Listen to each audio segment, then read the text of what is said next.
আলাইকুম। এই সালামটাই অনেকে শিখলো না। অনেক ভাইয়েরা সালাম আসসালাম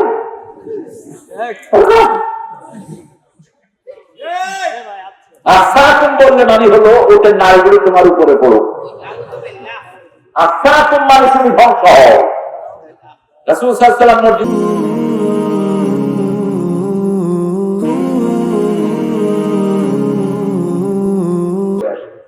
আমি মক্কা গিয়ে অনেকগুলো কিনে আনছিলাম, শেষ হয়ে গেছে। এই আজকের এতটুকু পর্যন্ত অর্থাৎ ওজুর পানি যত জায়গায় যাবে এত জায়গা কিয়ামতের ময়দানে সূর্যের চেয়ে উজ্জ্বল হয়ে যাবে। এই জায়গাগুলো দেখে চিনে নেবেন মুহাম্মদ সাল্লাল্লাহু।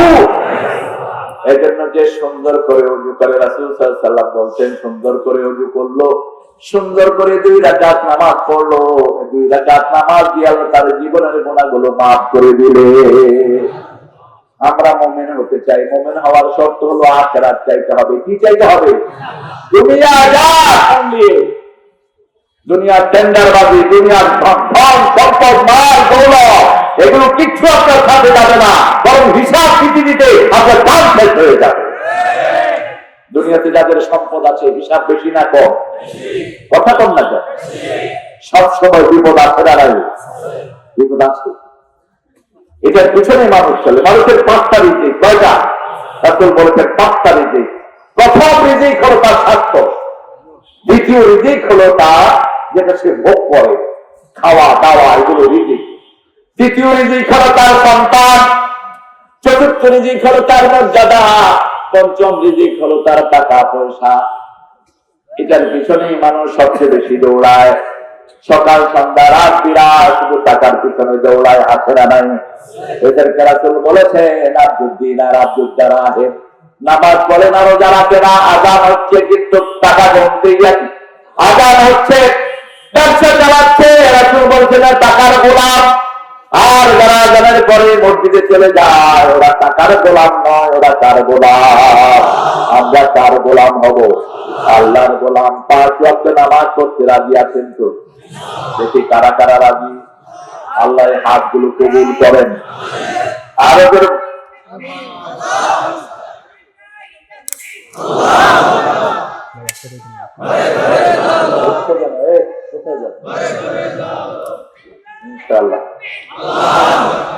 আল্লাহ কবুল করুন, আল্লাহ হাতগুলো কবুল করুন। মসজিদ গুলো খাখা পড়ে থাকে, ফজরের সময় কোন লোক নাই, সবচেয়ে দামি নামাজ কোনটা? কোনটা? 2 ঠান্ডার নামাজ যারা পড়বে তারা জান্নাতি। 2 ঠান্ডার নামাজ পড়বে যারা জাহান্নামকে স্পর্শ করবে না। রাসূলের সহিহ হাদিস, লা ইউল জান্নাত মান সাল্লাল বারদাইন। 2 ঠান্ডার নামাজ যারা পড়বে কোনদিন জাহান্নামকে স্পর্শ করবে না। রাসূল সাল্লাল্লাহু আলাইহি ওয়াসাল্লাম নামাজ পড়তেন, সাহাবায়ে কেরাম বলতেন রুকুতে গেলে মনে হতো আর উঠবেন না, সেজদায় গেলে মনে হতো আর উঠবেন না। আবার কেরাত যখন পড়তেন রাসূল সাল্লাল্লাহু আলাইহি ওয়াসাল্লাম থেমে থেমে পড়তেন, সূরা ফাতিহা পড়তেন, থেমে থেমে পড়তেন।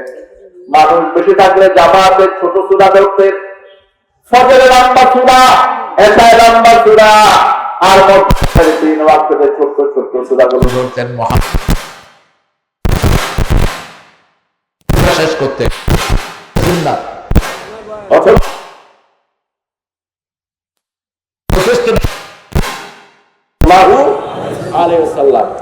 এক সূরা শেষে দিয়ে করতুন, আরেক সূরা শুরু দিয়ে করতুন, এরকম খুব কমই তিনি পড়িয়েছেন বলে কোনো বর্ণনা পাওয়া যায় না। যেমন সূরা এশার নামাজে তিনি সূরা রাহমান বললে পুরোটাই শেষ করে দিতেন 2 রাকাতে, সূরা ওয়াকিয়া বললে পুরোটাই শেষ করে দিতেন, জুমার নামাজে সূরা কাফ বললে 2 রাকাতে পুরোটাই শেষ করতেন, অথবা প্রথম রাকাতে করতেন সাব্বাহ ইসমা রাব্বিকাল আ'লা, আর দ্বিতীয় রাকাতে করতেন হাল আতা হাদিসুল গাশিয়া। এই 2টা সূরা দিয়ে তিনি নামাজ শেষ করতেন, অর্থাৎ পরিপূর্ণ সূরা পড়তেন। ফজরের নামাজে শুধু 2 দিন অথবা 3 দিন পাওয়া যায়, না সালাত দিয়ে ফজর শেষ করলেন। সাহাবায়ে কেরাম বললেন ইয়া রাসূলুল্লাহ, এত ছোট্ট সূরা দিয়ে তো আপনি কখনো ফজর শেষ করেন না। রাসূল সাল্লাল্লাহু আলাইহি ওয়াসাল্লাম বললেন, যখনই আমি তাকবীরে তাহরিমা বেঁধেছি একটা শিশুর কান্না আমার কানে ভেসে এসেছে, আমার মনে হয়েছে ওই শিশুর মা আমার পিছনে নামাজে দাঁড়ানো, শিশুর কষ্ট হয়ে যাবে, এই জন্য নামাজটাকে আমি সংক্ষিপ্ত করে দিয়েছি। সুবহানাল্লাহ।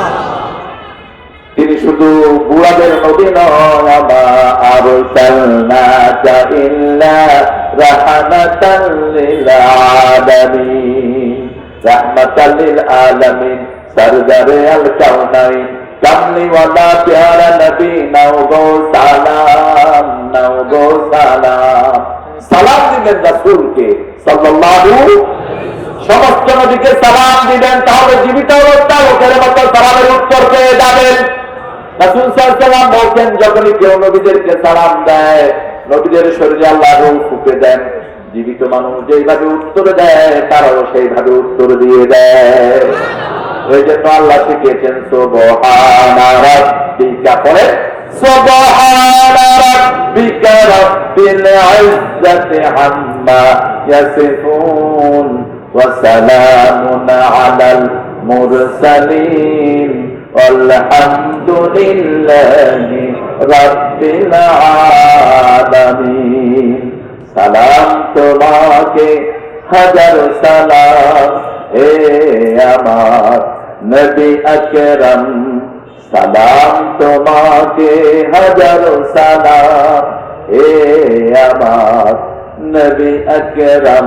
সালাম বেশি দিবেন, রাসূলকে কেউ আগে সালাম দিতে পারে নাই, আর আমরা হুজুরা টুপি মাথায় দিয়ে বসে থাকি, কে সালাম দিবে আমাদের?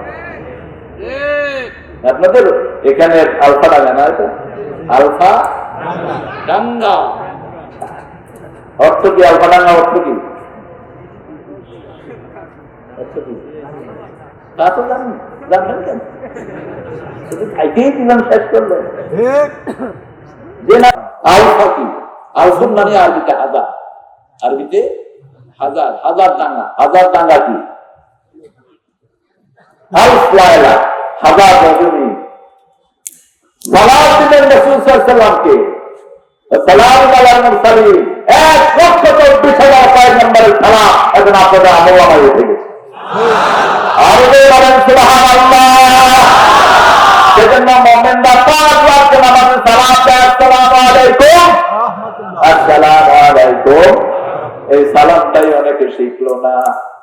অনেক ভাইয়েরা সালাম দেয় আসসালামু